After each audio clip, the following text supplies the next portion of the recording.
Has shaky quarterback play doomed Adrian Peterson's fantasy value? And are 2 running backs better than 1 in wide receiver depleted Green Bay? These questions and more answered on the War Room Sunday Night Football Preview.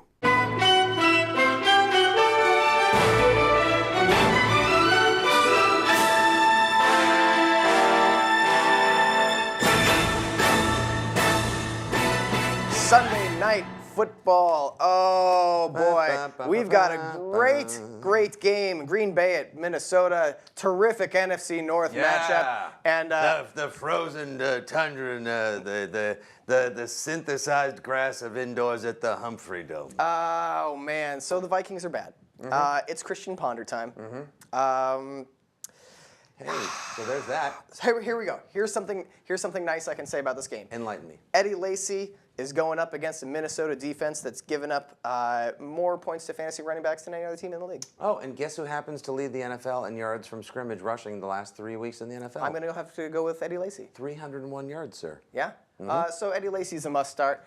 Big start. And apparently they're talking about working James Starks in heavily to lessen the impact of the entire wide receiving core minus Jordy Nelson being injured. Also, Jarrett Boykin, I may have said to pick him up last week. Jarrett Boykin, Jordan Reed. See, last week wasn't a complete tire or grease fire for us. We each had one saving grace. That's it. Yeah, we were able to go in the house and save 2 of the kids. The other 5 or 6 burned up. So I would say, yes, definitely start your Packers.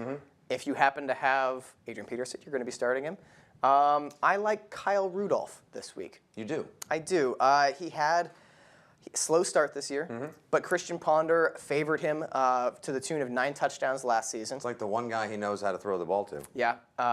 Greg Jennings is getting targeted, but when you've got the Vikings quarterbacks on the other end of that targeting, you're not going to get a lot of catches. It is the NFL equivalent of the Three Stooges at quarterback. How they could have such a hideous 3-headed hydra. They have their choice of backup quarterbacks to start every week. It's unbelievable.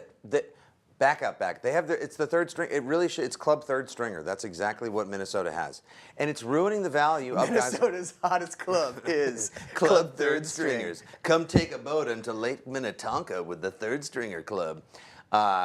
Greg Jennings, he's useless. The only thing I'm looking forward to from Greg Jennings this week is the excuses and dumb sound bites he'll give after the game, considering he's spent the entire offseason and early part of this season criticizing the Packers for no reason whatsoever, even though Minnesota is paying him $9.5 million a year to suck at football. Kyle Rudolph, he'll be fine. Jerome Simpson, that's funny. And Adrian Peterson, you're going to start him, but the way that they've built this offense and the inadequacy they have at the quarterback position, it is killing his value because you can see time and time again, teams are lining up with a bare minimum of 8 in the box. I'm gonna wrap up this game on a positive note for Vikings fans, and that is this little statistic here. Adrian Peterson, in 3 of the last 4 games against Green Bay, 175 plus rush yards. And he did that with people like Christian Ponder under center. So there's hope. There is hope for Vikings fans. There is. And you know what? Believe it or not, Adrian Peterson is actually ahead of his yardage total from last season at this point in this season. So were he to regain form, or God forbid Christian Ponder put together a couple of halfway decent games. Sorry, I got ahead of myself there. Whew, sorry about that. That was pretty good, though. Yeah.